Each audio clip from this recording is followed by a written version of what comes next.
श्रीमते भक्ति वेदांत स्वामी निति नामिने।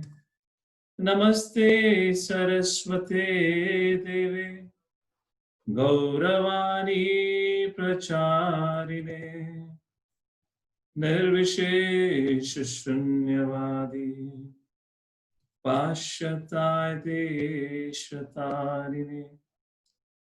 जय श्री कृष्ण चैतन्य प्रभु नित्यानंद श्री अद्वैत गदाधर श्रीवासादि गौ भक्तवृंद। Everyone together. हरे कृष्णा कृष्णा कृष्णा हरे हरे, हरे राम राम राम हरे हरे।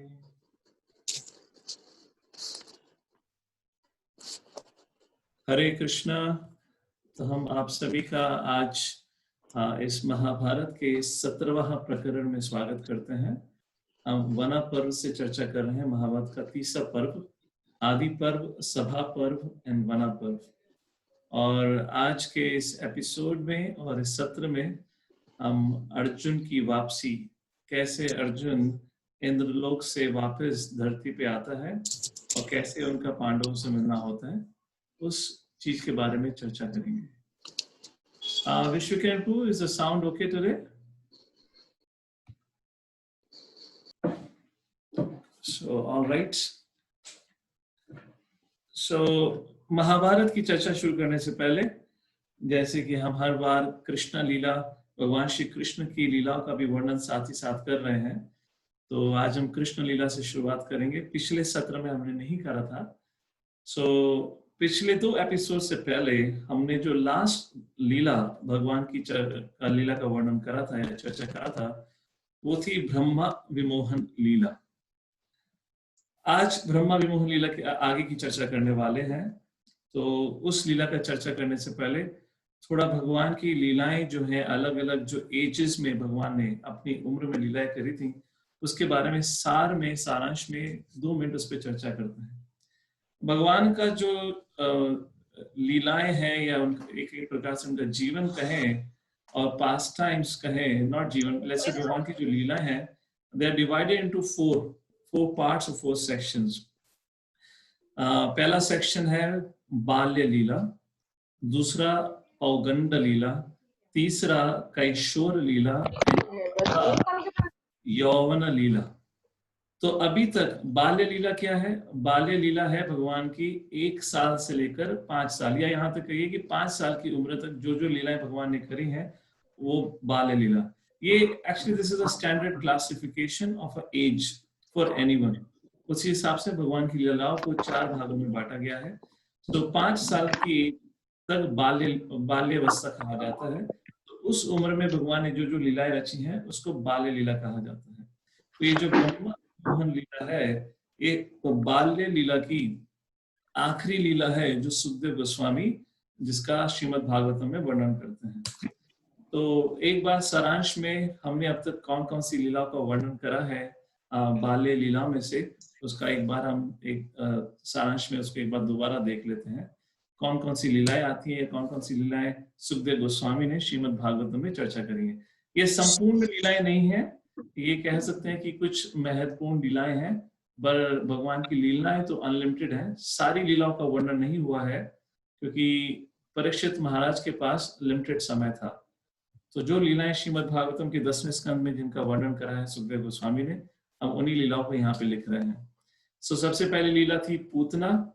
तो उसी के साथ साथ आगे ब्रैकेट में जगह भी लिखी है। जैसे हमने पिछले बार चर्चा करी थी कि कैसे भगवान श्री कृष्ण मथुरा पहुंचने से पहले 11 साल की उम्र में मथुरा पहुंचे थे। वहां मथुरा पहुंचने से पहले 3 जगह भगवान श्री कृष्ण रह चुके थे। पहले गोकुल 3.5 साल तक, फिर वृंदावन तकरीबन 7 साल तक या तकरीबन 6.5 साल तक, 6.5 साल की उम्र तक, और उसके बाद वहां से नंदगांव करीबन 10.5 साल या 11 साल की उम्र तक, फिर वहां से वो मथुरा गए थे। तो हमने उन लीलाओं के आगे उस जगह का नाम भी लिखा है जहां पे ये लीला रची गई थी। पूतनावध फिर शक्तासुर वध, जो भगवान श्री कृष्ण के पहले जन्मदिन 1 साल की उम्र खत्म होने के बाद जो जन्मदिन मनाया गया था उस समय हुई थी। तीसरा तृणावर्त लीला और वध, ये सब लीलाओं का वर्णन अपने पिछले महाभारत के एपिसोड्स में कर चुके हैं। डिलीवरेंस ऑफ नलकुबेर मणिग्रीव, साथ ही साथ इसके संग आपकी दामोदर लीला, दामोदर लीला और ये दोनों लीला साथ ही साथ हुई थी दिवाली के दिन पर, उसकी चर्चा करी है। साथ में वत्सासुर ना, ये जो नलकुबेर मणिग्रीवा लीला थी, इसके बाद फ्रूट सेलर, जो मथुरा से फल बेचने वाली आई थी और जो भगवान श्री कृष्ण के दर्शन लेना चाहती थी, वो गोकुल की आखिरी लीला थी। उसके बाद आगे चर्चा होती है वृंदावन से। तो उसके बाद नंद महाराज सभी ब्रजवासियों के संग गोकुल छोड़कर वृंदावन में शिफ्ट हो चुके हैं। तो जो 5वीं लीला है वत्सासुर का वध जो हमने करा था, वो हम उस समय भी बताया था कि वो वृंदावन की लीला है। तो ये वृंदावन में हुई घटना है। दूसरा बकासुर का वध, तीसरा अघासुर, जो कि बकासुर और पूतना का भाई था, और आखिरी लीला जो हमने पिछले एपिसोड में, जो पिछली बार जो हमने चर्चा करी थी, जिसका कृष्ण लीला से जो वर्णन करा था, वो था ब्रह्मा विमोहन लीला। सो आज के इस सत्र से अब भगवान श्री कृष्ण की पौगंड लीला, या जिसको कृष्ण पौगंड विलास कहा जाता है, उन लीलाओं का वर्णन होगा जो भगवान श्री कृष्ण ने 6 साल से 10 साल के बीच में जो लीलाएं रची हैं। सो यहाँ पर भगवान श्री कृष्ण 6 साल के हो चुके हैं, होने वाले हैं, या 5वां साल खत्म होने वाला है। जो काउ हर्ड कम्युनिटी होती है या जो हुआ करती थी, उसमें जैसे कोई व्यक्ति, कोई बच्चा, नॉट व्यक्ति, जो बच्चा स्कूल जाता है, तो जब उसका 12th एजुकेशन खत्म होता है तो देयर इज अ सेलिब्रेशन कि now he has graduated from 12th, अब वो कॉलेज में एडमिशन लेगा। उसी प्रकार काउ हर्ड कम्युनिटीज में और काउ हर्ड कम्युनिटी में जब लड़का बड़ा हो जाता है, मतलब कि नाउ अब वो गाय की रक्षा कर सकता है, गाय का संरक्षण कर सकता है, तो उस समय उसको उसके लिए ग्रेजुएशन सेरेमनी होती है।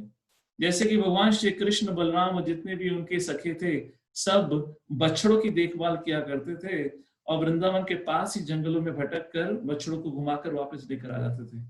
बट नाउ अब पगुंडा जो विलास लीला शुरू होने वाली है, यहाँ पे भगवान श्री कृष्ण और बलराम को गायों का संरक्षण की सेवा दी जाएगी, जिसका मतलब है कि now Krishna Balram have grown up, और ये एक बहुत बड़ा त्योहार की तरह मनाया जाता है कावड़ कम्युनिटीज में। उसी प्रकार सुखदेव गोस्वामी, सुखदेव महाराज श्रीमद् भागवतम के 10वें स्कंद के 15वां चैप्टर या अध्याय में इस लीला का वर्णन करते हैं कि कैसे कृष्ण बलराम काफी समय से माँ यशोदा से बार बार विनती कर रहे हैं कि वो बड़े हो चुके हैं, अब उनको भी बाकी बड़ों के तरह गाय का संरक्षण करने का मौका मिलना चाहिए, गाय को ले जाकर जंगल में उनको घुमाने के लिए लेकर जाना चाहिए। इतनी उत्सुकता क्या थी? एक उत्सुकता का कारण ये भी था कि अगर गायों को लेकर जाएंगे तो भगवान श्री कृष्ण और बलराम जंगल में काफी अंदर तक जा सकते थे। बछड़ों के संग वो चिंता बनी रहती थी, तो ज्यादा दूर नहीं जाया करते थे। सो कृष्ण बलराम बहुत समय से इस बात को लेकर माँ यशोदा और रोहिणी से प्रार्थना कर रहे हैं, पर वो दोनों मानने को तैयार नहीं है। इस बीच में नंद, सुनंदा, उपनंदा सब आके चर्चा करते हैं कि क्या कृष्ण बलराम को, क्या सही में उनको गाय का संरक्षण देना चाहिए, जो हमारी बड़ी गाय है वो कृष्ण बलराम को और सखों को दे देनी चाहिए। फाइनली काफी चर्चा मशवरा होने के बाद नंद महाराज यशोदा मैया को मनाते हैं और फाइनली कृष्ण बलराम और सभी सखों को, जो उनके सखे या गोपा फ्रेंड थे, उन सब को एक प्रकार से ये परमिशन मिल जाती है कि अब से, आज के बाद आप लोग जब कल सुबह से वन में जाएंगे तो आप बछड़ों को नहीं, आप अपने संग गायों को भी लेकर जा सकते हैं। अगर आप यशोदा मैया के नजरिए से देखें तो उनकी चिंता स्वाभाविक थी, क्योंकि अगर आपने कभी गायों या बछड़ों के संग समय बिताया है तो आपको एहसास होगा कि चलो बछड़े फिर भी उनका शरीर थोड़ा नाजुक होता है, वो अगर आपके पैर पे चढ़ गए, ऑफ कोर्स हड्डी टूटने की चांसेस बहुत हैं, फिर भी चोट कम लगेगी। अगर गाय आपके पैर के ऊपर चढ़ गई या शरीर के ऊपर चढ़ गई, और गाय शरीर में काफी बड़ी होती है, उसको संभालना एक छोटे बच्चे के लिए आसान ना हो। इसी प्रकार से यशोदा माई बड़ी चिंतित थी। एक तो ये कृष्ण बलराम की सुरक्षा को लेकर, दूसरा जंगल में अंदर तक जाएंगे, वहां पे इतने प्रकार के जंगली जानवर रहते हैं, कंकड़ पत्थर रहते हैं, किस प्रकार से वह अपने आप की सुरक्षा करेंगे। इसलिए माँ यशोदा वात्सल्य भाव में आकर कृष्ण को आज्ञा नहीं दे रही थी। पर नंद महाराज आके कहते हैं माँ यशोदा को कि अरे आप कृष्ण को लेकर चिंता क्यों कर रही हैं, ये वही कृष्ण है जिसने अब तक ना जाने कितने कितने बड़े राक्षसों का वध कर दिया है, जो कि उन राक्षसों का हम सामना नहीं कर सकते थे, हम पूरे ब्रजवासी एक साथ मिलकर सामना नहीं कर सकते थे। उन राक्षसों का कृष्ण बलराम ने चुटकी बजाते ही उनका वध कर दिया। तो हम, मेरे ख्याल से कृष्ण बलराम को लेकर इतनी चिंता नहीं करनी चाहिए, आप उनको आज्ञा दे दीजिए। उस प्रकार माँ यशोदा फाइनली कृष्ण बलराम को आज्ञा देती हैं और फिर नंद महाराज ब्राह्मण समाज से सलाह मशवरा करके एक बहुत अच्छा मुहूर्त ढूंढते हैं। मुहूर्त जिसका मतलब है एक सही समय, जिस दिन कृष्ण बलराम को ये आज्ञा दी जा सके और वो ये शुद्ध काम, पुण्य काम शुरू कर सके।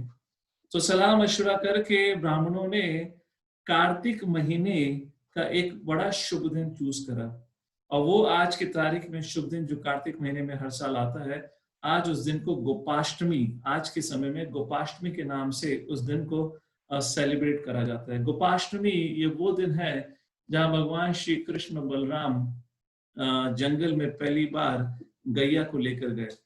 तो इस समारोह को, क्योंकि एक तरीके से ग्रेजुएशन सेरेमनी कह लीजिए काहोड कम्युनिटी में, तो इस ओकेजन पे उस समय नंद महाराज, यशोदा मैया ने और बाकी जो जितने भी ब्रजवासी थे, उन्होंने 3 दिन का बहुत बड़ा समारोह रखा। वहां पे सभी प्रकार के ब्राह्मण, सभी प्रकार के सभी ब्रजवासी थे, सबके लिए बहुत अच्छा प्रोग्राम का आयोजन किया गया। ब्राह्मण शास्त्रों में से मंत्र का उच्चारण कर रहे थे। उस प्रकार से सारी की सारी गायों को, केवल नंद महाराज के पास ही 9 लाख गैया थी, सब की सब गैया को ढंग से सजाया गया, डेकोरेट करा गया। उस प्रकार से बहुत खूबसूरत त्योहार बनाया गया, जिसका बहुत खूबसूरत वर्णन सुखदेव महाराज श्रीमद् भागवतम में करते हैं। और उस समारोह के अंत में ब्राह्मणों से कृष्ण बलराम की सुरक्षा के लिए वरदान की इच्छा की प्राप्ति करते हुए, भगवान से उनकी सुरक्षा की इच्छा की प्राप्ति करते हुए, प्रकट करते हुए, बाद में जब ये समारोह खत्म होता है तो नंद महाराज ब्राह्मणों को अधिक से अधिक जितनी वो चैरिटी दे सकते थे, चैरिटी देकर इस प्रकार से समारोह समाप्त होता है। और अगले दिन सुबह कृष्ण बलराम और सारे ही गोप बड़े ही उत्सुक हैं, क्योंकि आज उनका पहला दिन है जब वो गैयों के संग पहली बार अकेले खुद अपने आप जंगल में जाने वाले हैं। तो जैसे ही कृष्ण बलराम तैयार होकर माँ यशोदा रोहिणी उनको भेजती हैं, आगे आगे ब्राह्मण है, ब्राह्मण आगे मंत्र का उच्चारण करते हुए चल रहे हैं, उनके पीछे गैया हैं, गैयों के पीछे कृष्ण है, और कृष्ण के चारों ओर, कृष्ण के आगे बलराम, और उनके तीनों तरफ बाकी जो 3 डायरेक्शंस हैं, वहां पे उनके सखे श्रीधामा, सुबाला एंड स्टोक कृष्णा उस प्रकार से कृष्ण को घेरे हुए हैं, क्योंकि माँ यशोदा को चिंता है कि मेरा कृष्ण, जो भगवान की बाल्य लीला रही है, बाल्य लीला में बताया जाता है कि भगवान श्री कृष्ण बड़े ही रेस्टलेस थे, बड़े ही चुलबुल थे, बड़े ही शरारती थे। पर जब से पौगंड लीला शुरू हुई, जैसे कि छठा साल, भगवान श्री कृष्ण थोड़े शांत स्वभाव के, थोड़े ग्रेव हो गए, वो इतने चुलबुल नहीं थे। पर फिर भी माँ यशोदा को कृष्ण की हरकतों को, बटर चुराना, ये सब करना, उस चीजों को सोच के माँ यशोदा को कृष्ण की बड़ी चिंता थी। तो इसलिए उन्होंने कहा कि आप सब उनके साथ खड़े रहिए। इस प्रकार कृष्ण बलराम सखों के संग 9 लाख गैया और बाकी गोपाओं की गैया और साथ में ब्राह्मणों के संग जंगल की तरफ बढ़ी रहे थे। उस समय माँ यशोदा चीख पड़ती हैं, रुको कृष्ण बलराम, रुको रुको, अभी नहीं 2 मिनट, मैं आपको एक बहुत महत्वपूर्ण चीज देना भूल गई।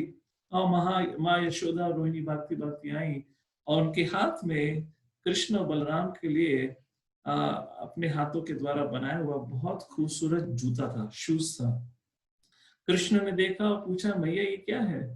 तो माँ यशोदा कहती है, हे कृष्ण, आप जंगल में जाने वाले हो, वहां पे बहुत कंकड़ पत्थर होंगे, आपके कोमल जैसे पैरों पर चोट लग जाएगी, इसलिए हमने आपके पैरों के लिए ये जूते बनाए हैं, इसे पहन के जाइए आप दोनों, ताकि हम लोग को दिन भर चिंता ना रहे आपको लेकर। तो उस समय भगवान श्री कृष्ण बोलते हैं, हे मैया, मैं अपने दोनों पैरों की सुरक्षा तो कर पाऊंगा इन जूतों को पहनकर, तो मेरी 9 लाख गैया का क्या?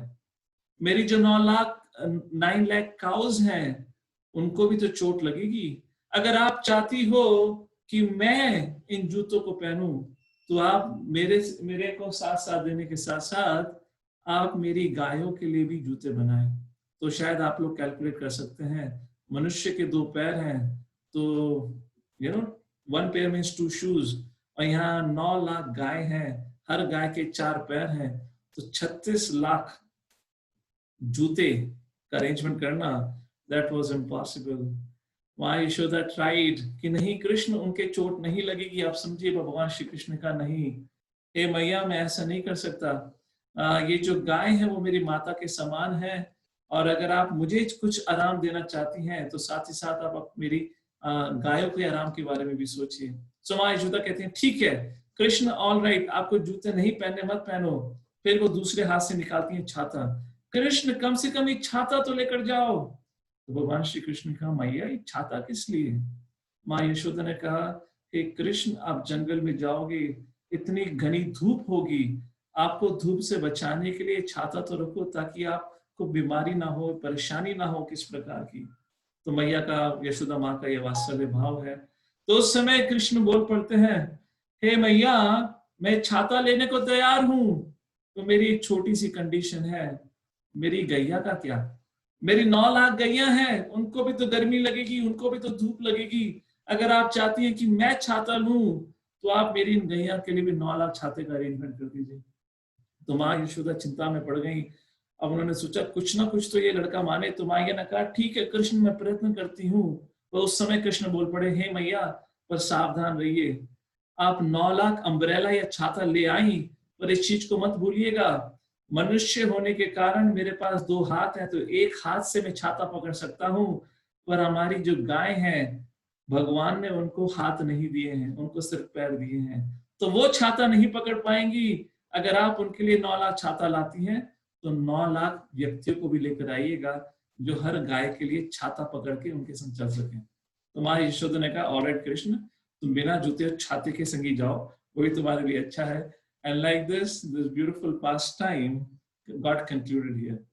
भगवान श्री कृष्ण के लिए कहा जाता है, नमो ब्रह्मणाय देवाय गो ब्रह्मणाय हिताय च जगत हिताय कृष्णाय गोविंदाय नमो नमः।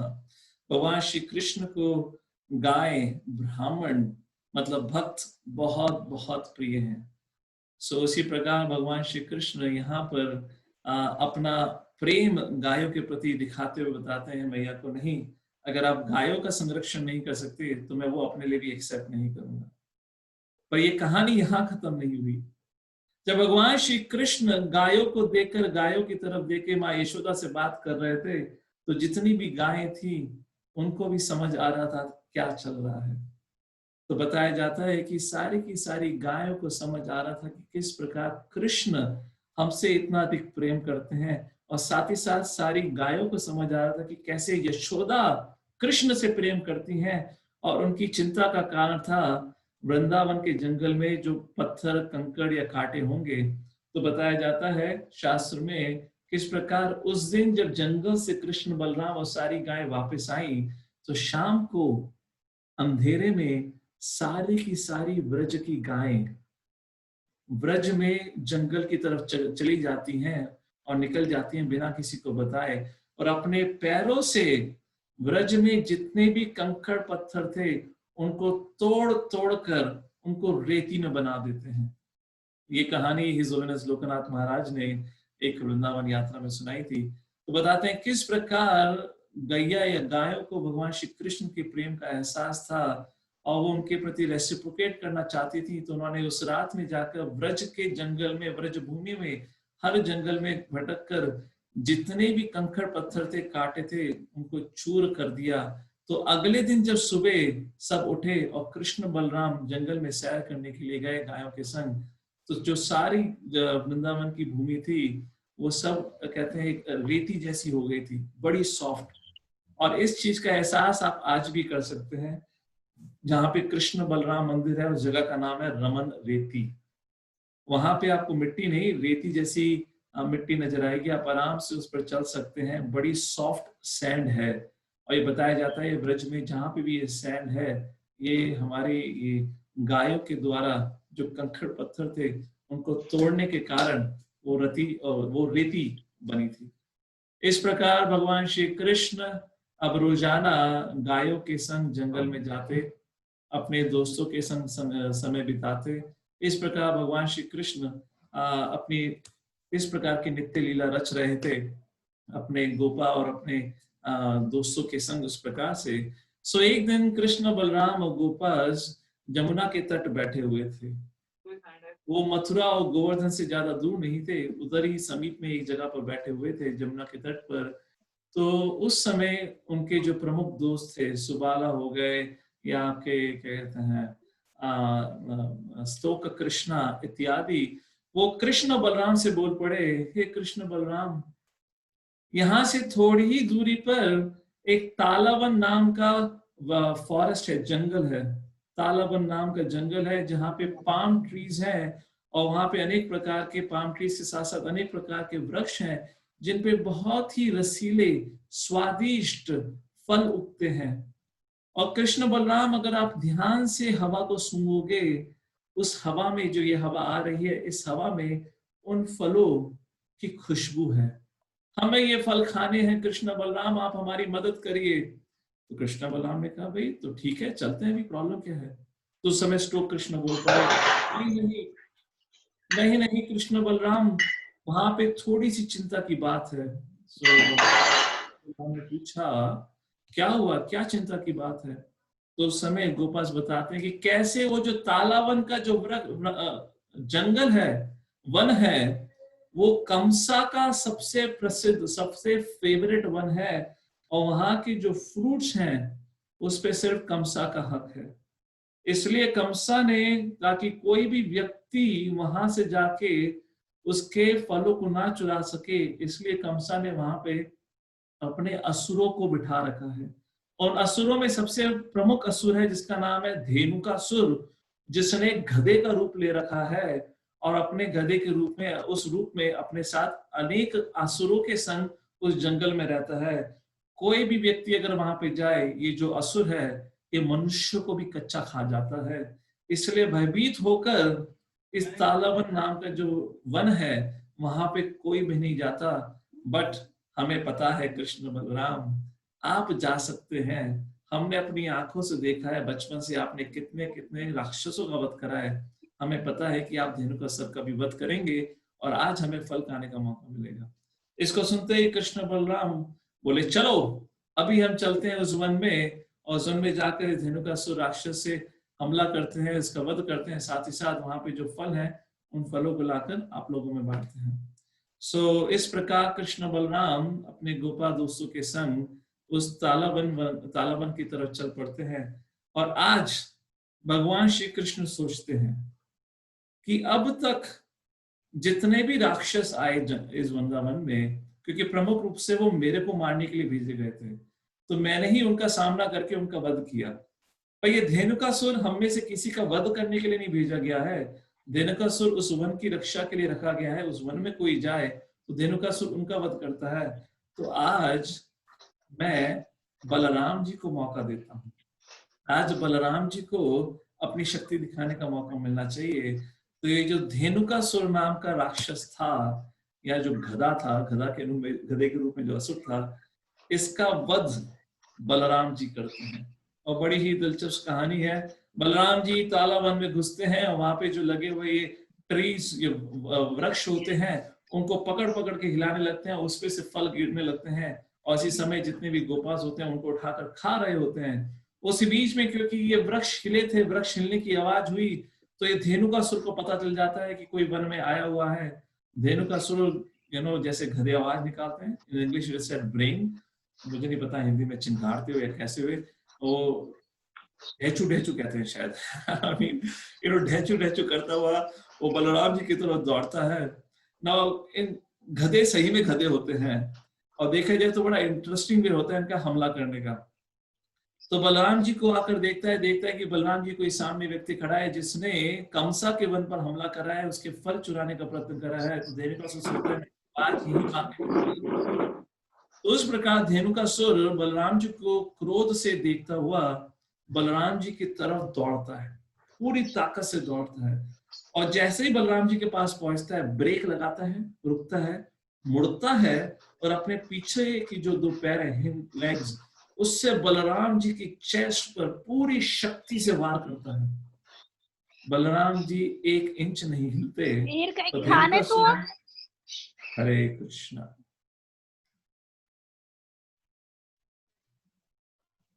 all right, just muted everyone.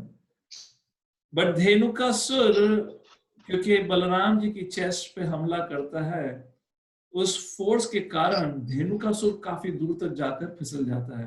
तो बलराम जी वहीं के वहीं खड़े हुए हैं। धेनुकासुर को बहुत क्रोध आता है कि अरे ये मनुष्य, ये बालक मेरी इतनी जोर लात मारने से भी नहीं हिला। तो धेनुकासुर फिर भागता हुआ जाता है दूर, और वहां से फिर भागता हुआ आता है और बलराम जी के पास पहुंच के फिर रुकता है। और जैसे ही मुड़ता है इस बार कि वो पैर उठाकर बलराम जी पे हमला कर पाए, बलराम जी ने धेनुकासुर के पीछे के 2 पैरों को पकड़ा और उसको हवा में इतनी जोर से हिलाया, इतनी जोर से उसको घुमाया कि घुमाते घुमाते धेनुकासुर का वध वहीं हो गया। और फिर उस धेनुकासुर को हवा में घुमाते घुमाते घुमाते बलराम जी ने जो वो वृक्ष थे, उनमें जो सबसे बड़ा वृक्ष था, उसके ऊपर उठाकर इस राक्षस को फेंक दिया। जैसे ही राक्षस उस सबसे बड़े वृक्ष पे गिरा, उसके वेट से, क्या कहेंगे उसके वेट को, या व्हाटएवर वी से इन हिंदी, उसके वेट से वो वृक्ष नीचे झुक गया और दूसरे वृक्ष पे गिरा। तो जब दूसरे वृक्ष पे गिरा तो दूसरा वृक्ष टूटा, वो दूसरा वृक्ष तीसरे वृक्ष पे गिरा तो तीसरा वृक्ष टूटा। उस प्रकार से उस जंगल में जितने के जितने वृक्ष थे, एक साथ एक तरीके से एक व्हाट यू से, आई don't no, I mean it became a chain reaction. उस प्रकार से सारे के सारे वृक्ष एक के बाद एक करके धड़ाम धड़ाम करते हुए गिरते रहे। और जैसे ही बाकी असुरों को पता चला कि यहाँ जंगल में हमला हुआ है, कोई आए हैं, उसी प्रकार वो सारे के सारे राक्षस गधे के रूप में थे, भागते भागते कृष्ण बलराम की तरफ आते हैं। और कृष्ण बलराम एक एक कर कर उन गधों को उनके पीछे के पैरों से पकड़ पकड़ के घुमा घुमा कर वो अलग अलग पेड़ों पे फेंक कर उनका उस प्रकार वध कर देते हैं। और यहाँ पे इस प्रकार धेनुकासुर का वध होता है। भगवान श्री कृष्ण बलराम अपनी आज की ये लीला को खत्म करके गोपाओं के संग वापस वृंदावन की तरफ चले जाते हैं। वृंदावन में पहुंचते हैं। भगवान श्री कृष्ण 6 साल के हो चुके हैं। इस प्रकार सुखदेव महाराज, सुखदेव गोस्वामी कि he is a 6-year-old boy, उनकी खूबसूरती का वर्णन करते हैं। और अब जब कृष्ण बलराम वृंदावन पहुंचते हैं तो अब सब के सब, चाहे बड़े वरिष्ठ लोग हों या छोटे, सब के सब भगवान श्री कृष्ण का दर्शन लेने के लिए हर दिन जैसे ही कृष्ण बलराम बाकी गोपाल के संग, गायों के संग वापस पहुंचते और जैसे वो बांसुरी बजाते हुए पहुंचते तो सारे के सारे ब्रजवासी वृंदावन के बाहर आकर खड़े हो जाते भगवान श्री कृष्ण को वेलकम करने के लिए, उनको रिसेप्शन देने के लिए। उस प्रकार कृष्ण बलराम ये नित्य लीला रही। एक प्रकार से कृष्ण बलराम डेली शाम को आते, स्नान करते, माँ यशोदा रोहिणी उनको पकवान, उनको उनका खाना खिलाती और उसके बाद कृष्ण बलराम सो जाते। इस प्रकार से भगवान श्री कृष्ण बलराम अपने वृंदावन में पौगंड लीलाएं, अनेक अनेक प्रकार की लीलाएं रच रहे हैं। एक दिन की बात आती है जिस दिन आज कृष्ण को एक बार फिर दोबारा वृंदावन के जंगल में जाना पड़ रहा है बिना बलराम के। बलराम जी का जन्मदिन है तो बलराम जी को माँ रोहिणी ने घर पे ही रोक लिया है और कृष्ण बाकी गोपा और गायों के संग वृंदावन के जंगल में जाते हैं।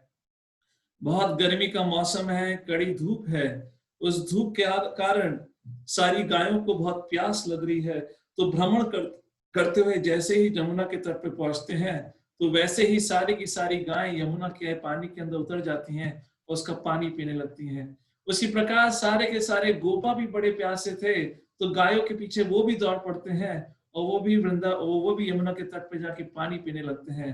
और जैसे ही सारे के सारे गोपा और सारे की सारी गैया पानी पीती हैं, वैसे ही पानी पीते सारे के सारे गाय और सारे के सारे गोपा अपने वहीं प्राण त्याग देते हैं। बताया जाता है कि मूर्छित होकर गिर जाते हैं, तो चलिए उसी बात को कहते हैं, एक प्रकार से बेहोश हो जाते हैं। दूसरी जगह ये भी कहा गया है कि उस पॉइजन के कारण वो वहीं पे प्राण त्याग देते हैं। ये ब्रज लीलाओं में सबसे रोमांचक, सबसे इमोशनल लीला है, जहां पे बहुत कुछ होने वाला है। सारे के सारे ब्रजवासी पहली बार, अब तक की सारी लीलाओं में पहली बार भगवान श्री कृष्ण का किसी असुर को, ये नहीं कहूंगा वध करते हुए, वो किसी असुर को हराते हुए अपनी आंखों से वो दर्शन लेने वाले हैं। ये सबसे प्रमुख लीला है। क्या होता है, किस कारण से यमुना का पानी में इस प्रकार पॉइजन आ गया था और आगे की क्या लीला है, वो हम कल इस लीला का वर्णन करेंगे। अभी हम वृंदावन से बद्रीनाथ की तरफ चलते हैं और महाभारत की कहानी शुरू करते हैं। सो चलिए, महाभारत में हमने पिछली बार महाभारत में देखा था कि किस प्रकार पांडव माइनस अर्जुन तो इंद्रलोक में है, युधिष्ठिर, भीम, नकुल, सहदेव, धौम्य ऋषि, रोमाशा ऋषि और बाकी सब ब्राह्मण अलॉन्ग विद द्रौपदी बद्रीनाथ पहुंच चुके हैं और वहां पे वो इंतजार कर रहे हैं अर्जुन का वापसी का। और उस दिन, एक दिन द्रौपदी को बैठे बैठे वहां पर, द्रौपदी एक दिन आश्रम, बद्री आश्रम में बैठी हुई थी और पहाड़ी से, गंधमादन पर्वत से की पहाड़ी से एक बहुत खूबसूरत 1000 पेटल पंक्तियों वाला एक लोटस हवा में उड़ता हुआ आता है और द्रौपदी के चरणों में आके गिरता है। तो इस चीज की हमने चर्चा करी थी कि कैसे द्रौपदी उस समय भीम से कहती हैं कि कृपा करके मेरे लिए ये सेलेस्टियल लोटस लेकर आइए, मैं युधिष्ठिर महाराज के लिए गार्लैंड बनाना चाहती हूँ। और भीम एकदम से उनकी बात को सुन के तैयार हो जाते हैं। यहाँ की सबने मना करा था कि आप बद्री आश्रम में आए हैं, बिना किसी के परमिशन के, ब्राह्मणों की परमिशन के आश्रम को छोड़ के मत जाइएगा, क्योंकि जो सारा इलाका है देवलोक है, यहाँ पे देवता आते जाते रहते हैं, यहाँ पे सेलेस्टियल बीइंग्स रहते हैं, यहाँ पे यक्षास, गंधर्वास, किन्नरास रहते हैं। कृपा करके जंगल में मत जाइएगा, वरना कुछ अनहोनी हो सकती है। भीम ने उस चीज को नकारते हुए, भीम उस जिस पहाड़ी से, जिस जगह से वो फूल आया था, कमल आया था, उस पहाड़ी की तरफ दौड़ पड़ते हैं और रास्ते में उनका सामना होता है हनुमान जी से। ये चर्चा हमने लास्ट टाइम करी थी। और अंत में हनुमान जी से मिलने के बाद हनुमान जी भीम को कहते हैं, हे भीम, तुम जिस पहाड़ी की तरफ बढ़ के जा रहे हो, उस पहाड़ी के ऊपर कुबेर की नगरी है, थोड़ी सावधानी बरतना, थोड़े अपने ऊपर संयम रखना, ध्यान रखना। भीम ने कहा, हाँ बड़े भाई, भ्राताश्री, मैं बिल्कुल ध्यान रखूंगा, चिंता मत करिए। और उसी उत्साह से बढ़ते हुए भीम आगे पहुंचते हैं और पहाड़ी पर पहुंचकर फाइनली वहां पे उनको एक लेक नजर आता है, जिस लेक में हजारों हजारों की संख्या में ये कमल खिल रहे हैं। और साथ में कमल नहीं, उस कमल के साथ साथ अनेक प्रकार के बहुत खूबसूरत फ्लावर्स उस लेक में है, लेक के आसपास हैं। और साथ ही साथ उस लेक में बड़े ही अनोखे, बड़े ही दिव्य स्टोन्स, एमरल्ड्स उस प्रकार के उस लेक में हैं। भीम देखते हैं, उनको पता चलता है कि मैं पहुंच चुका हूं, मुझे यही कमल चाहिए। जैसे ही आगे बढ़ते हैं, एकदम से भीम को रोकने के लिए आवाज सुनाई देती है। कोई बहुत जोर से आवाज लगाता है, बोलता है, रुक जाओ, कौन हो तुम? मनुष्य होकर इस देव नगरी में आने की तुम्हारी हिम्मत कैसे हुई? और वो भी तुम अपने हाथ में अस्त्र शस्त्र लेकर आए हो? तुम्हें पता नहीं ये कुबेर की नगरी है, ये कुबेर का राज्य है, यहाँ पे तुम बिना कुबेर की परमिशन के नहीं आ सकते। Now Bhimsen was not used to such kind of conversation. By the way, before I get into the storyline, I just want to make one disclaimer, make one point. Maybe we can have a little bit of interaction on this, then I'll go ahead. Agar aap chahen to you can unmute and speak, or you can maybe write into a chat box. I believe आप में से काफी लोगों ने B.R. Chopra, I believe 90s में जो महाभारत बनाई थी वो देखी होगी। Yes or no, you can reply on the chat box. और या हाल ही में जो महाभारत के जो नए सीरियल्स हैं वो देखे होंगे। if I'm correct. Fine. But अगर आप लोग ने ये सब देखा है, so I believe जो डिटेल्स हम इस समय चर्चा कर रहे हैं, पर्टिकुलरली वना पर्व से, वो शायद ये सारी चीजें महाभारत में नहीं दिखाई गई होंगी। Is it correct? जिन्होंने महाभारत देखी है, जिस प्रकार से हमने अर्जुन की या जिस प्रकार से हमने बद्रीनाथ यात्रा की बात करी, कैसे युधिष्ठिर महाराज वहां पहुंचे, या भीम के बारे में, अगर आपने देखा होगा तो छोटे छोटे एपिसोड्स देखे होंगे जिसका आपको ना ही तो प्रिटेक्स्ट पता होगा, ना ही कॉन्टेक्स्ट पता होगा, कहां से कैसे उनका एक दूसरे से कनेक्शन है, उस चीज की डिटेल्स पता नहीं होगी। तो प्रश्न बनता है, मैं ये सब डिटेल्स की चर्चा क्यों कर रहा हूँ? We can also easily skip these details and we can talk the major episodes. उस प्रकार हमारा महाभारत शायद जल्दी खत्म हो जाए, वरना इस स्पीड पे तो महाभारत को ना जाने कितना समय लगेगा। कारण ये है, the reason why I'm going into the details of these episodes और ये स्टोरी लाइन का, क्योंकि जब आप टीवी में महाभारत देखते हैं, आपको किसी भी व्यक्ति के कैरेक्टर के बारे में पता नहीं चलता।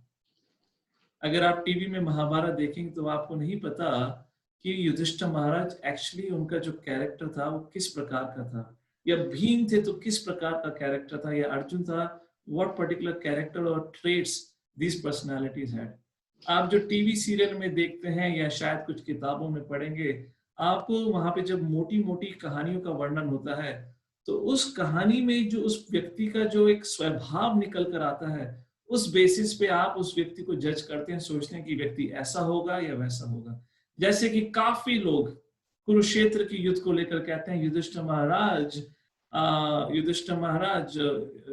Actually he was attached to the kingdom, इसलिए युधिष्ठिर महाराज के कारण इतना बड़ा युद्ध हुआ, इतने लोग मारे गए। अदरवाइज मेनी पीपल से युधिष्ठिर महाराज के अंदर रिवेंज की भावना बहुत तेज थी, इसलिए युधिष्ठिर महाराज ने युद्ध को नहीं त्यागा, युद्ध करा। साथ ही साथ लोग कृष्ण के बारे में कंप्लेन करते हैं, जिसके बारे में हमने पिछली बार भी चर्चा करा था। कोई कहता है कृष्ण वाज अ वुमनाइजर, कोई कहता है Krishna was a politician, Krishna was a cheater, and so many different things they speak. उसी प्रकार अलग अलग कैरेक्टर्स के बारे में अलग अलग चीज बोली जाती है या हमें समझ आती है, क्योंकि हम एक पर्टिकुलर एपिसोड को देखकर उस व्यक्ति को, कैरेक्टर को उसके बारे में जज कर लेते हैं। जैसे कि अगर आप डाइस गेम, गैम्बलिंग मैच के एपिसोड को देखेंगे तो लोग सोचेंगे सारा का सारा युधिष्ठिर की गलती थी, युधिष्ठिर अपने आप पर संयम नहीं रख पाए, और आपको उस टीवी सीरियल में वो एपिसोड या वो डिटेल्स नहीं दिखाई गई होंगी कि किस प्रकार युधिष्ठिर महाराज विवश थे उस गैम्बलिंग मैच को खेलने के लिए। तो अगर हम इन व्यक्तियों के कैरेक्टर को ढंग से नहीं समझेंगे तो एग्जैक्टली महाभारत क्या सिखाना चाहती है और इन कैरेक्टर्स का हमारे जीवन पे क्या महत्व है और क्या हम इनसे सीख सकते हैं, हम कभी भी नहीं जान पाएंगे। हम इनको एक प्रकार से एक बेड टाइम स्टोरी जैसी बुक होती है उस प्रकार से पढ़कर आगे चले जाएंगे, but these personalities are actually role models.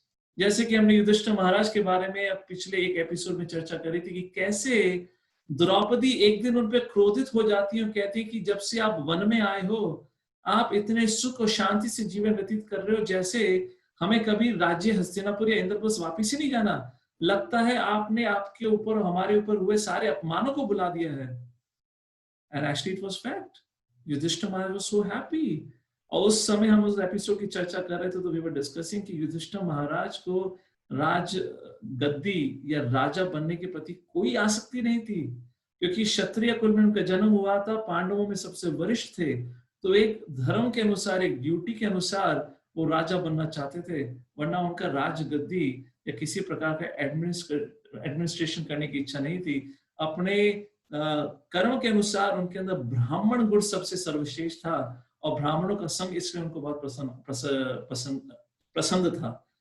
अगर ये चीजें हमें ना पता हो, हम अलग अलग महाभारत के एपिसोड पढ़ें, जैसे कि there are so many people who write different books on Mahabharat, और व्यक्ति ढंग से ना पढ़ने के कारण अपना जजमेंट, अपना पॉइंट ऑफ व्यू और अपनी स्पेकुलेशन के जरिए अलग ही चीजें लिख देता है महाभारत के बारे में। जैसे हमने अर्जुन की इंद्र लोक की यात्रा के बारे में वर्णन करा और हमने उसके पर्टिकुलरली अर्जुन के उर्वशी के प्रति जो उसका रेस्पॉन्स था उसके बारे में चर्चा करी थी।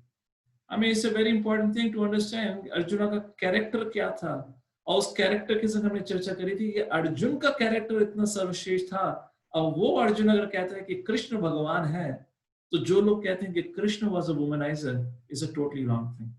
क्योंकि अर्जुन जिसका कैरेक्टर इतना अच्छा था, सर्वश्रेष्ठ था, जहां तक कि इंद्र कहते हैं अर्जुन को, हे अर्जुन, आपके अंदर जो संयम है, इंद्रियों को संयम करने की जो क्षमता है, वो बड़े से बड़े देवता और ऋषि मुनि के अंदर भी नहीं है। उसी प्रकार आज का जो एपिसोड है, इस एपिसोड में हम भीम के व्यवहार, भीम के कैरेक्टर को समझने का प्रयत्न करेंगे। What was kind of a natural nature of Bhimsen.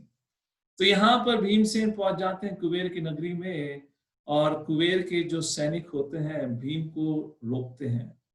वो कहते हैं भीम अपने आप को इंट्रोड्यूस करते हैं। वो पूछते हैं आप कौन है, तो भीम बताते हैं मैं ऐसे हूँ, I am so and so, I am son of Pandu and Kunti, मेरे बड़े भाई का नाम युधिष्ठिर महाराज है। तो ये सारी चीज यहाँ तक कि याक्षास जो थे कुबेर के सैनिक वो भी जानते थे। तो वो उनको कहते हैं, हे भीम, आपके बड़े भाई युधिष्ठिर महाराज हैं, जो धर्मराज का साक्षात रूप है, इसलिए उनको आदर सम्मान देते हुए हम आपसे शांति से कहते हैं आप यहाँ से चले जाइए। आप यहाँ नहीं आ सकते जब तक आपको कुबेर का अप्रूवल नहीं मिलता, जब तक आपके वीजा पे स्टैंपिंग नहीं होती कुबेर की, तब तक आप कुबेर की नगरी में नहीं आ सकते। भीम ने कहा, well I am a Kshatriya, I don't take anyone's permission, क्योंकि जो पूरी दुनिया है भगवान ने उसका निर्माण करा है, और यहाँ पे जो मैं कमल लेने आया हूँ वो कमल इस लेक में है, और ये लेक हिमालय पे है। तो तुम्हारे कुबेर ने ना ही तो हिमालय का निर्माण करा है, ना ही इस लेक का निर्माण करा है, ना ही कमल का निर्माण करा है। तो जितना हक कुबेर समझता है उसका है इस पर, उतना हक मेरा भी है। जाओ तुम कुबेर को बता कर आओ कि भीमसेन आया है। so Bhim is a little arrogant in general, and he is very powerful. But please don't misunderstand when I say arrogant. इसका मतलब ये नहीं कि वो किसी भी प्रकार का अधर्मिक व्यक्ति थे। He was totally a true follower of dharma, but क्योंकि वो क्षत्रिय का खून था उनके अंदर, वो एक प्रकार से बहुत ही शक्तिशाली थे, तो इसलिए अगर कोई उनको हल्का सा भी उकसाए, so Bhim will become extremely angry. तो भीम ने कहा, see, I am not the one who takes permission. You go and take permission and come and tell me. मैं अपना काम कर रहा हूँ, मैं लेक में जाकर कमल लेके आने वाला हूँ, तुम्हें जो करना है करो। And there are thousands of yakshas, very powerful celestial being. और भीम लेक में उतरते हैं और कमल को इकट्ठा करने लगते हैं। जैसे ही यक्षा, जो वहां पे जो राक्षस या यक्षास जो है वो देखते हैं तो क्रोधित हो जाते हैं, और उनका जो मिनिस्टर होता है वो कहता है कि हमला करो इस भीम पे, इसकी इतनी हिम्मत, उसने हमारे आदेश का नजरअंदाज करा है, अटैक हिम। और उसी बीच उस लेख में भीम की हजारों यक्षा से युद्ध हो जाता है, और भीम सबका सर्वनाश कर देते हैं। He literally, almost kills everyone who ever came to fight with him. In the meantime, यहाँ पे भीम इन राक्षसों के संग युद्ध करने में लगे हैं, और दूसरी तरफ बद्रीनाथ पर जहां पे युधिष्ठिर महाराज हैं, वहां युधिष्ठिर महाराज को बहुत बुरे संदेश मिलने लगते हैं। Omens, I don't know how exactly you want to put in Hindi, पर उनको जब वो आसपास के वातावरण को देखते हैं तो उसको देख के उनको पता चल जाता है कुछ अनहोनी होने वाली है या अनहोनी हो रही है। दिन का समय है, एकदम से कहीं से भी काले बादल आ जाते हैं और सूर्य की किरणों को छुपा देते हैं, पूरा अंधेरा हो जाता है बद्रीनाथ में। दूसरी तरफ बड़ी तेज हवाएं चलने लगती हैं, सारे जंगली जानवर चीख रहे हैं, चिल्ला रहे हैं। युधिष्ठिर महाराज समझ जाते हैं कि बहुत बड़ी विपदा आने वाली है या आ चुकी है। युधिष्ठिर महाराज भागे भागे आश्रम में पहुंचते हैं, अपने भाइयों को ढूंढते हैं, सब मिलते हैं, एक नहीं मिलता भीमसेन। तो युधिष्ठिर महाराज सबसे पूछते हैं, अरे भीम कहाँ है? और उनको पता चल जाता है ये जो सब हो रहा है वो भीम के कारण ही हो रहा है। भीम किसी ना किसी से जाके भिड़ गए हैं, और नाव कहीं ना कहीं कुछ ना कुछ युद्ध तो चल रहा होगा। तो भीम द्रौपदी से पूछते हैं, द्रौपदी तुम्हें पता है भीम कहाँ है? And then Draupadi said, oh my dear husband, Bhim went up that hill. And Yudhishthir said, why? He was not supposed to go. हमें हमारे ब्राह्मणों ने लोमाशा ऋषि, धौम्य ऋषि और बद्री आश्रम की जो सेजिस ने सब ने मना करा था, तुमने क्यों जाने दिया? So द्रौपदी से द्रौपदी ने पूरी कहानी सुनाई। युधिष्ठिर said, कि ये जो सब इस समय हो रहा है ये सब भीम के द्वारा करा हुआ है, मुझे बस चिंता है कि भीम की जान खतरे में ना हो। तो उस समय युधिष्ठिर महाराज घटोत्कच जो भीम के पुत्र थे उनको बुलाते हैं और बोलते हैं, घटोत्कच आप तुरंत ही, because you know the way, क्योंकि आप सब दुनिया में जा सकते हैं क्योंकि आप राक्षस हैं, मतलब राक्षस कुल के हैं, तो you have that mistake powers, तो आपको कुबेर की नगरी का रास्ता पता है? घटोत्कच बोलते हैं हाँ, मैं तो कई बार गया हूँ। तो युधिष्ठिर महाराज नकुल सहदेव के संग, द्रौपदी, धौम्य ऋषि, सबके संग, I believe not Dhaumya Draupadi, I believe Nakul Sahadev Yudhishthira Maharaj के संग घटोत्कच उनको अपनी पीठ पर बिठाकर हवा में उड़ते हुए उनको कुबेर नगरी के पास ले जाते हैं जहां पे भीम खड़े हैं। यहाँ पे युधिष्ठिर महाराज पहुंचते हैं और बहुत ही भयानक दृश्य है। भीम गदा को हाथ में लेकर उस दिव्य लेक में खड़े हुए हैं और चारों तरफ जितने भी यक्षस थे उनका मृत शरीर पड़ा हुआ है और उस लेक के उस पार एक बहुत बड़ी राक्षसों की सेना इकट्ठी हो रही है जो कभी भी किसी भी समय भीम पे हमला करने वाली है। तो जिस समय भीम ने इस प्रकार राक्षसों पे हमला करना शुरू किया था, तो कुछ यक्षस जो बच गए थे वो जाके कुबेर से मिलते हैं, कुबेर को बताते हैं क्या चल रहा है। तो कुबेर बोलते हैं, ओहो भीम आया है, मुझे पता था भीम आने ही वाला है, कोई बात नहीं, आप उसको कुछ मत कहिए, आप उसको रहने दीजिए वहां पर। तो जब वो यक्षस वापस आते हैं और यहाँ पे युधिष्ठिर महाराज पहुंचते हैं और युधिष्ठिर महाराज स्थिति को देखते हैं तो बड़े परेशान हो जाते हैं। वो तुरंत भीम के पास पहुंचते हैं, उनको आलिंगन करते हैं और बोलते हैं, भीम तुमने ये क्या किया? तुम्हें मना नहीं करा था कि यहाँ पर आकर इस प्रकार का कुछ मत करना? उस समय युधिष्ठिर महाराज भीम को कहते हैं, हे भीम, अगर तुम अपने बड़े भाई का भला चाहते हो और उसको दुख नहीं देना चाहते तो कृपा करके दोबारा ऐसा मत करना, तुम्हें जो कहा जाए वही करना, आज्ञा का उल्लंघन मत करना। भीम को बहुत बुरा लगता है और जैसे ही यक्षस जितने भी वहां पर होते हैं वो युधिष्ठिर महाराज के दर्शन लेते हैं, उनको पता है युधिष्ठिर कौन है, ये कोई आम व्यक्ति नहीं है, तो साक्षात धर्मराज हैं। तो सारे के सारे यक्षस उनको प्रणाम करते हैं और युधिष्ठिर महाराज फिर उन यक्षस से मिलकर उनको पैसिफाई करते हैं, बोलते हैं, जो भीम से गलती हुई है मुझे माफ करिए और कृपा करके आप मेरा संदेश कुबेर जी को पहुंचाइए और उनसे मेरी तरफ से माफी मांगिए। इस प्रकार से कुबेर और युधिष्ठिर के बीच में यक्षस के जरिए वार्तालाप होती है और अंत में कुबेर कहते हैं युधिष्ठिर महाराज से, यही कि युधिष्ठिर महाराज कहते हैं यक्षस के जरिए कुबेर से कि क्या अगर आपकी परमिशन हो, ये जो दिव्य स्थल है, ये जो पहाड़ी है गंधमादन का पर्वत, क्या हम कुछ समय के लिए यहाँ रुक सकते हैं? तो कुबेर जी उनको कहते हैं, yes you can stay here. तो उस समय धौम्य ऋषि, द्रौपदी सब ऊपर आती हैं और वहां पे उस प्रकार से उस पर्वत पर कुछ तकरीबन 3-4 महीने तक ये सब लोग वहां पे रुकते हैं। तो एक दिन लोमासा ऋषि युधिष्ठिर महाराज को बोलते हैं, हे युधिष्ठिर महाराज, आप यहाँ पर रुके तो हो पर ये वो स्थल नहीं है जहां पर अर्जुन आएंगे, हमें वापस बद्रीनाथ जाना चाहिए और वहां से हमें दूसरी डायरेक्शन में जाना चाहिए जहां पर वो भी ऊपर कुबेर का नगरी है, ताकि हम वहां पर जाकर अर्जुन से भेंट कर पाएंगे।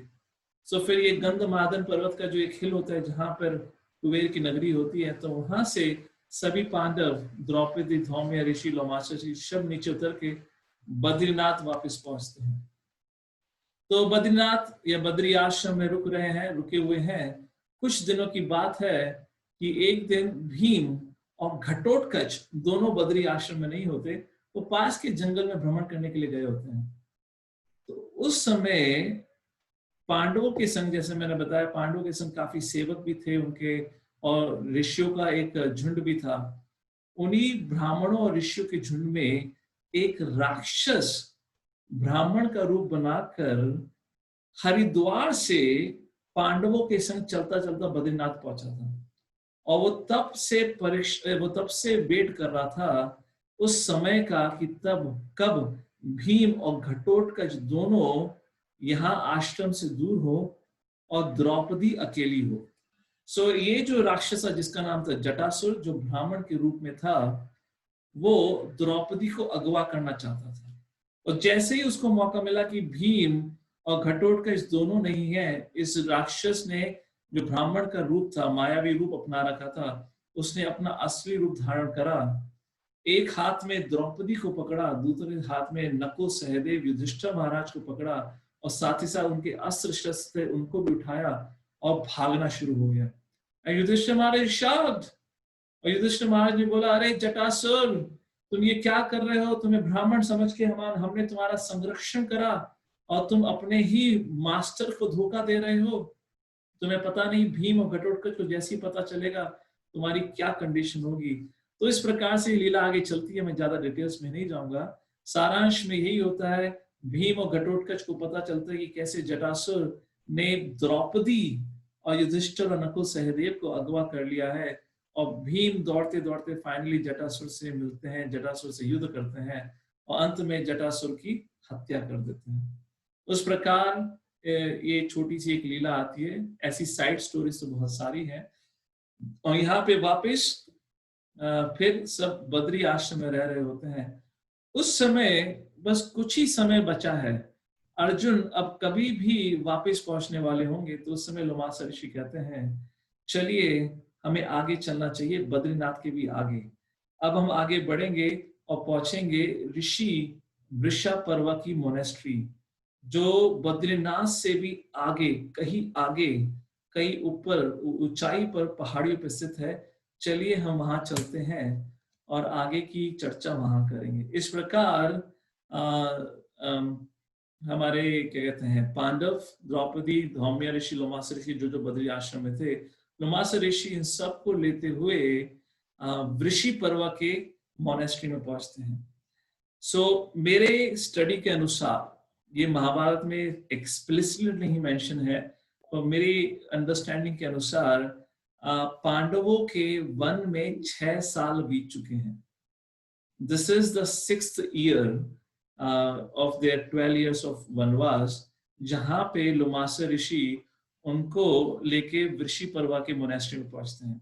और उस मोनेस्ट्री या उस आश्रम में पहुंचने के लिए पांडवों को कुछ बहुत प्रसिद्ध माउंटेन रेंजेस को क्रॉस करना था, जिसका नाम शायद आप लोगों ने सुना होगा, जैसे कि कैलाश पर्वत, मायने पर्वत, श्वेत पर्वत, जो कि हिमालय का सबसे ऊंची चोटी मानी जाती है, उसको क्रॉस करके फिर आगे जाकर सेज वृषपर्वा का आश्रम आया।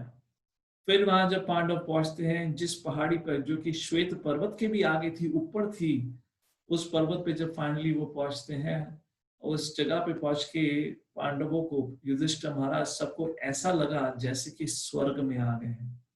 इतना शांत, इतना खूबसूरत, इतना ऐसा माहौल था। यहाँ की बद्री आश्रम से भी, more auspicious in one sense, I don't know what to say, but that's the whole idea. And they started to live there. उस समय वृषपर्वा ने कहा पांडवों को, it's like a reception lecture or welcome address, कि आप लोग यहाँ पर आए तो हो, मैं जानता हूँ आप यहाँ पर अर्जुन से मिलने के लिए आए हो। अर्जुन कुछ समय में, बहुत जल्द ही अब इंद्रलोक से वापस आने वाले हैं, पर मैं आप लोग को सावधानी और चेतावनी देना चाहता हूँ। ये जो इलाका है, ये देवताओं का इलाका है। यहाँ पे रोजाना अलग अलग प्रकार के देवता, किन्नर, वानरास जो भी हैं, नॉट वानरास, किम पुरुषास, यक्षास, गंधर्वास, अन्य प्रकार के देवतास यहाँ रोजाना आते हैं। मेरी आपसे विनती है, कृपा करके मेरे आश्रम को छोड़ के मत जाइएगा, आश्रम में रहिएगा। किसी भी प्रकार की अनहोनी नहीं होनी चाहिए, क्योंकि ये उनका इलाका है, वरना बहुत बड़ी परेशानी हमें हो सकती है। उस प्रकार से युधिष्ठिर महाराज, नकुल, सहदेव, सबकी नजर सिर्फ एक ही व्यक्ति पे थी। वो कौन था? भीम। क्योंकि बाकी तो कोई कुछ नहीं करने वाले थे, पर भीम पर उनके पिछले कर्मों के अनुसार जो उन्होंने एक्टिविटीज करी थी, सबको चिंता थी ऐसा ना हो कि भीम ही है जो बहुत जल्दी उत्तेजित हो जाते हैं। तो उस प्रकार they were living on this monastery। और एक दिन की बात है, in every story there is a but, and now there is another but।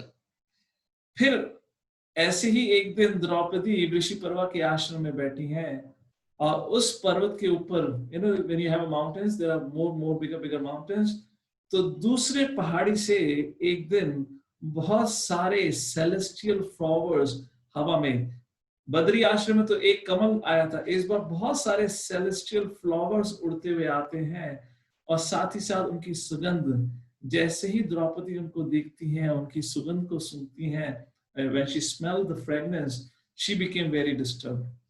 Draupadi के अंदर इच्छा जाग गई कि मैं भी उस जगह पे जाना चाहती हूँ, और कुबेर की नगरी, जो देवताओं की नगरी है, उनका दर्शन लेना चाहती हूँ, मैं भी चाहती हूँ.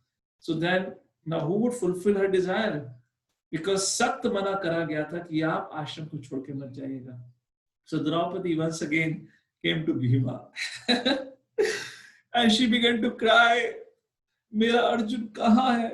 मेरा अगर अर्जुन यहाँ होता तो अभी अभी मुझे एकदम से मेरे बिना कहे ही मुझे देवताओं की नगरी घुमाने के लिए ले जाता. Now whom she is talking to? Bhima. Now Bhima really gets agitated very easily. And you know, male ego is also there. And a lady is crying in front of a male and glorifying another male. कि देखो कितना शक्तिशाली वो होता तो मेरे लिए क्या क्या नहीं करता. उस प्रकार से Draupadi began to taunt Bhima कि अर्जुन यहाँ पे होता, मेरा अर्जुन कितना शक्तिशाली था, अकेला उसने खांडव वन को जला के राख कर दिया और सारे देवताओं से युद्ध करा था, सब देवताओं को हरा दिया था, मैं कितना अकेला महसूस कर रही हूँ. तो भीम ने बोला, भाई तुम्हारी इच्छा क्या है, तुम्हारी चिंता क्या है? तो द्रौपदी बोलती है, मेरी बहुत इच्छा है इन देवलोकों को देखने की, मैं चाहती हूँ उस पहाड़ी पर चढ़ के जाऊं, जिस पहाड़ी पर से इस प्रकार के सेलेस्टियल फ्लावर्स उतरे हैं, नीचे गिरे हैं, मैं देखना चाहती हूँ देवनगरी कैसी होती है.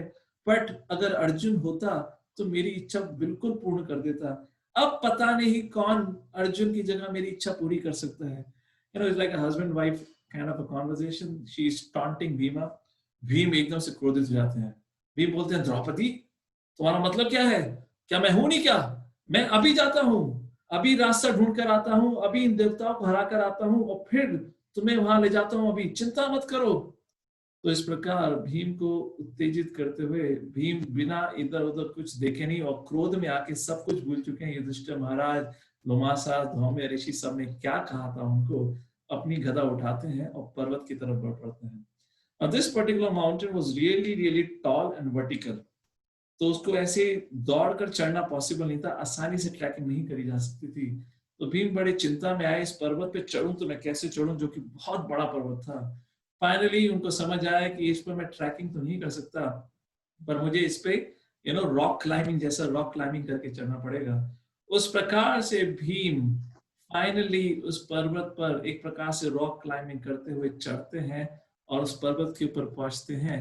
तो वहां से कुबेर की नगरी का दूसरा द्वार है. वो अभी भी कुबेर की नगरी है, वो कुबेर की नगरी का दूसरा द्वार है. और जैसे ही वहां पे पहुंचते हैं, तो पहली बार जब वो बद्री आश्रम से ऊपर गए थे तो कुबेर की नगरी उनको नजर नहीं आई थी. यहाँ आज उनको पूरी की पूरी कुबेर की नगरी नजर आ रही है. सामने सोने के महल बने हुए हैं, क्रिस्टल्स के अलग अलग प्रकार के महल बने हुए हैं और बहुत ही ऑपुलेंट एनवायरनमेंट है. और जैसे ही भीम उस चीज को देखते हैं, उन्हें अपने इंद्रप्रस्थ के दिन याद आ जाते हैं, माया सभा के.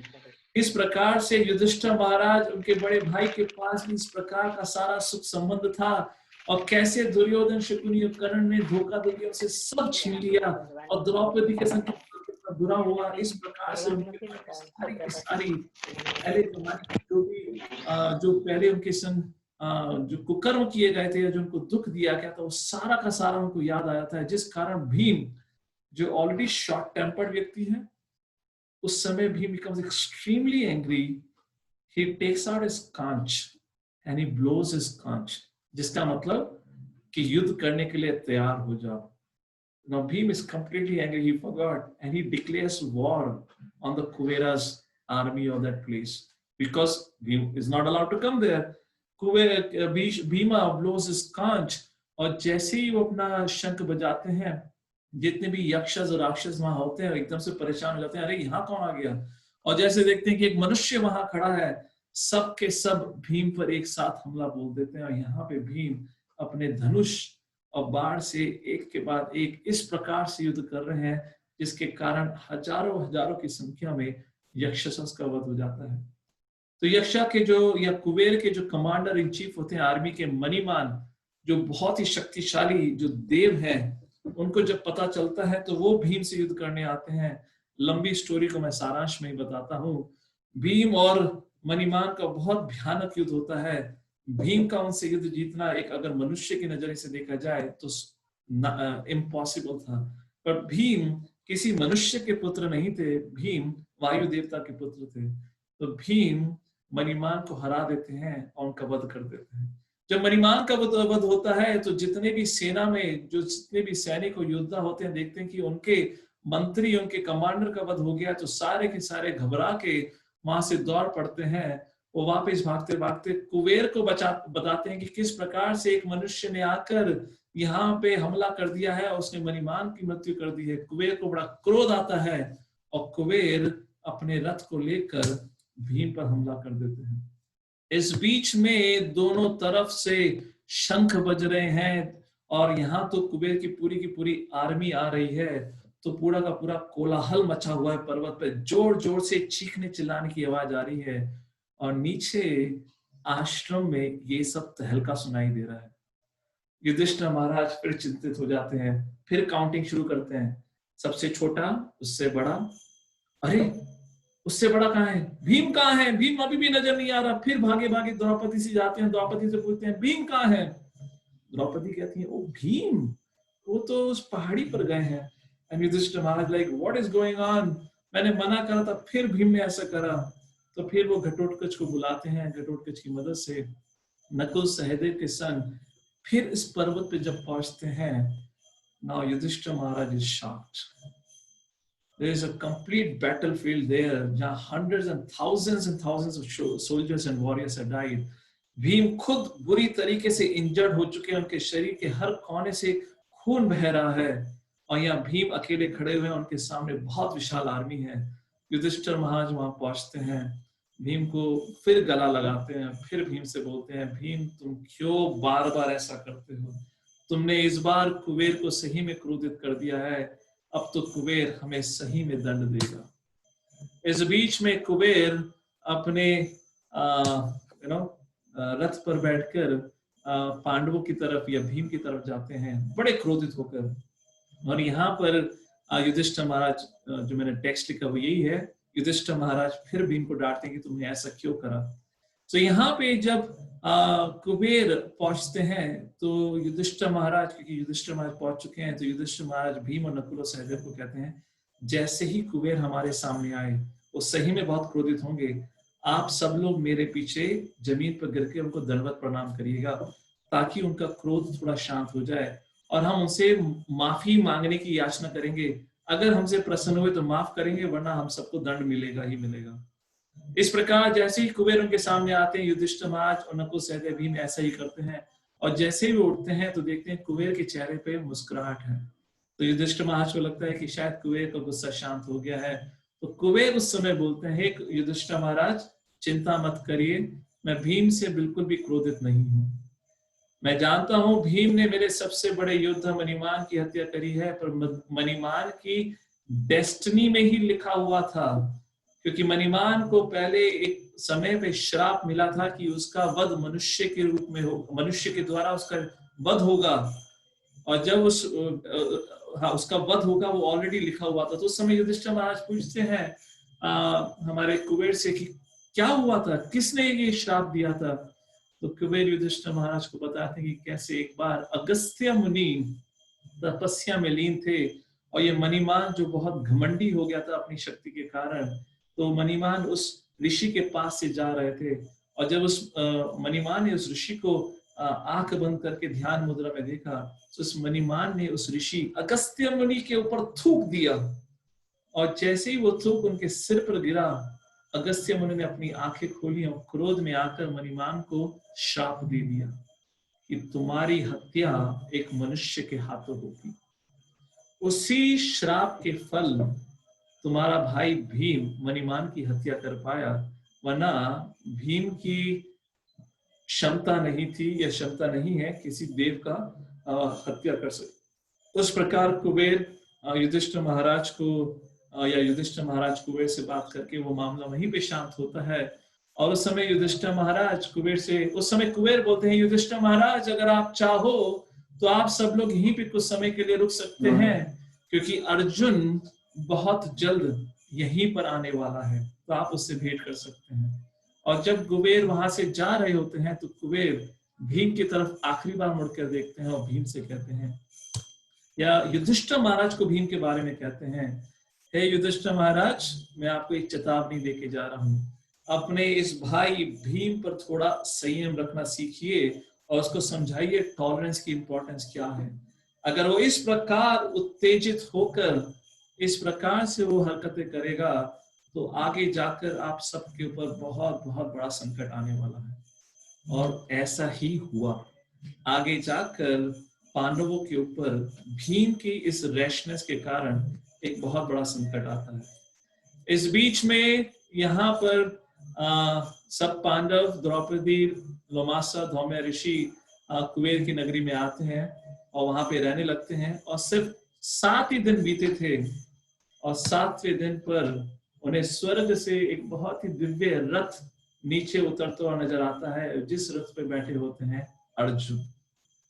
अर्जुन को देख के सारे पांडव बड़े ही प्रसन्न हो जाते हैं। सब उनका आलिंगन लगाकर उनसे उनका हालचाल पूछते हैं और सबसे पहला प्रश्न उनसे पूछते हैं, just anyone wants to make a guess what would be the question?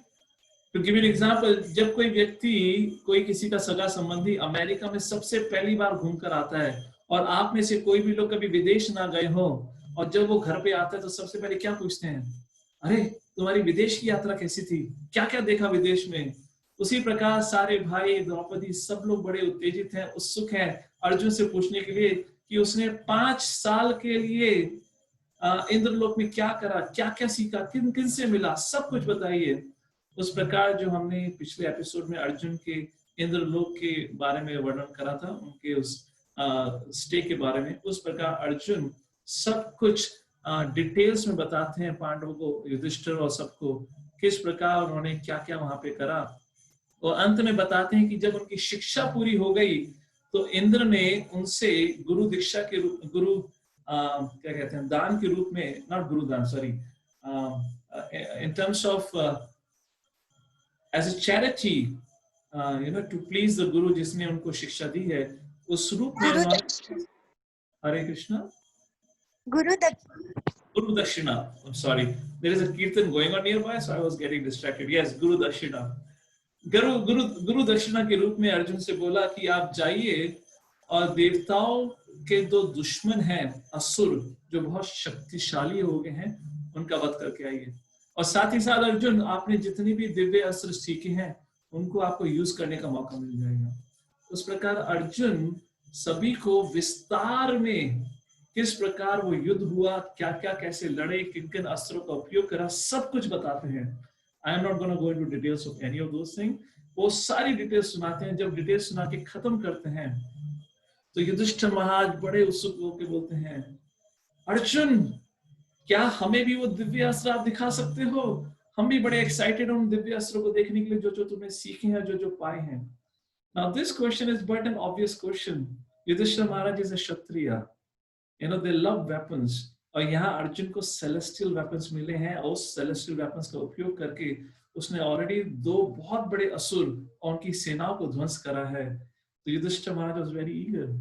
सो अर्जुन अपने बड़े भ्राता की बात को मानते हुए एक शांत मुद्रा में बैठ जाते हैं और फिर मनी मन उन सारे अस्त्रों को याद करते हुए मंत्रों का उच्चारण करने ही वाले होते हैं। सो पहली बात, ये जो दिव्य अस्त्र थे वो फिजिकल वेपन्स के रूप में अर्जुन के पास नहीं थे, वो मंत्र के रूप में जब उन मंत्रों का उच्चारण हो तब वो दिव्य अस्त्र वहां पे उपस्थित होते। इस प्रकार से दिव्य अस्त्र उनके पास थे। तो अर्जुन जैसे ही मंत्र का उच्चारण करके दिव्य अस्त्रों का आह्वान करने वाले थे, उस समय एकदम से तेज हवा चलने लगी। वो गंधमादन का पर्वत जोर से हिलने लगा, जैसे कि अर्थक्वेक आया हो, बहुत तेज भवंडर आया। बताया जाता है कि ऐसे there was a volcanic eruption, thunderstorm, अब आसमान में बादल कड़कड़ाने लगे और सब लोग बड़े परेशान हो गए, ऐसा क्या हुआ है। उस समय आसमान में सारे के सारे देवता अपीयर होते हैं और उन देवताओं के बीच में ब्रह्मा जी भी आते हैं। और ब्रह्मा जी तब, ये मेरे ख्याल से पांडवों का ब्रह्मा जी से पहली बार मिलना हुआ है, जब ब्रह्मा जी आकर युधिष्ठिर महाराज को बोलते हैं, हे युधिष्ठिर महाराज, आप अभी जो करने वाले थे उससे बहुत बड़ी अनहोनी हो जाती। अगर अर्जुन इन दिव्य अस्त्रों को बुला लेता तो उन दिव्य अस्त्रों का उसको उपयोग करना बहुत जरूरी था, क्योंकि दिव्य अस्त्र को आप केवल बुला नहीं सकते, उनका उपयोग करना दैट्स अ कंडीशन। और अगर उस प्रकार अर्जुन उनका उपयोग करने के लिए विवश होता तो दुनिया का सर्वनाश हो जाता। तो ब्रह्मा जी युधिष्ठिर महाराज से कहते हैं, चिंता मत करिए, बहुत जल्द आपको अर्जुन के द्वारा ये अस्त्र दिखाए जाएंगे कुरुक्षेत्र की युद्ध भूमि में। कुरुक्षेत्र की युद्ध भूमि में अर्जुन इन सारे अस्त्रों का उपयोग करेगा, तो युधिष्ठिर महाराज आप तब इन सब अस्त्रों को देखिएगा, कृपा करके इनको अभी मत देखिए। उस प्रकार ब्रह्मा जी युधिष्ठिर महाराज को वरदान देते हुए कि आप उस युद्ध में निश्चित रूप से विजय होंगे और आप कुछ बहुत जल्दी ही धरती के फिर सम्राट बन जाएंगे, वो वरदान देते ब्रह्मा जी वहां से चले जाते हैं।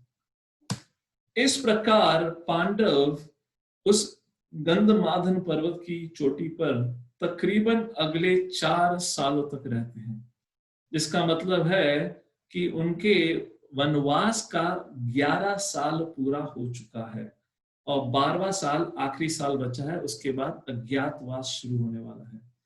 और इसके बाद आगे क्या होता है, आगे की क्या कहानी है। 11 साल वनवास के समाप्त हो चुके हैं, अभी भी सभी पांडव कुबेर की नगरी में वहीं पर रह रहे हैं और उस जगह पे इस प्रकार का माहौल है कि कोई भी व्यक्ति, कोई भी पांडव या कोई भी किसी भी प्रकार का दुख, किसी भी प्रकार की चिंता का एहसास नहीं कर रहा। सब इतने सुख शांति से जीवन व्यतीत कर रहे हैं कि एक दिन अर्जुन और भीम बड़े चिंतित हो जाते हैं, सोचते हैं कि हमें 4 साल हो चुके हैं रहते रहते, पर हमें एक दिन भी हमारे संग जो बुरा हुआ है उसका एक दिन भी हमें उसकी याद नहीं आई।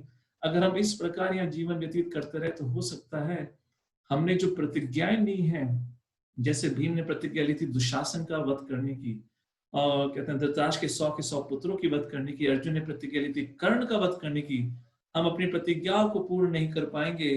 तो वो युधिष्ठिर महाराज से जाके इस बारे में चर्चा करते हैं और कहते हैं हमें तुरंत अभी वापस धरती चले जाना चाहिए और हमें अपने अज्ञातवास की तैयारी करते हुए फिर आगे कुरुक्षेत्र की युद्ध की तैयारी करनी चाहिए।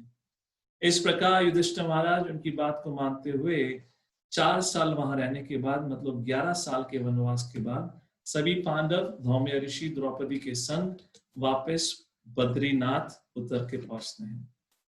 और फिर बद्रीनाथ की आगे की कहानी क्या है उसका वर्णन हम कल के एपिसोड में करेंगे। आज के एपिसोड में I will pause here only. There were few other things that I thought that we'll discuss tomorrow when we meet. Bhim के एडवेंचर्स अभी जारी रहेंगे। कुबेर ने वार्निंग दी थी, भीम सतर्क रहो, अगर आप अपने व्यवहार को नहीं बदलेंगे तो आगे जाके आपके ऊपर बहुत बड़ा संकट आ सकता है। तो वो संकट क्या है, क्या होने वाला है, क्या आने वाला है, उसका वर्णन हम कल करेंगे। So with that we pause here.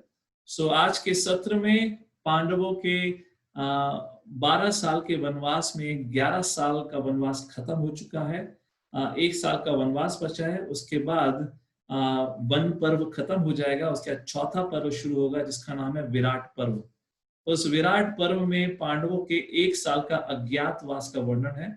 तो मेरे ख्याल से maybe in the next 1 or 2 episodes we'll be finishing Vana Parv. So with that, thank you all for your kind attention. We'll conclude here. अगर आप में से किसी का कोई प्रश्न या any comments, we can take it. Jagat Guru शिला प्रभुपाद की जय।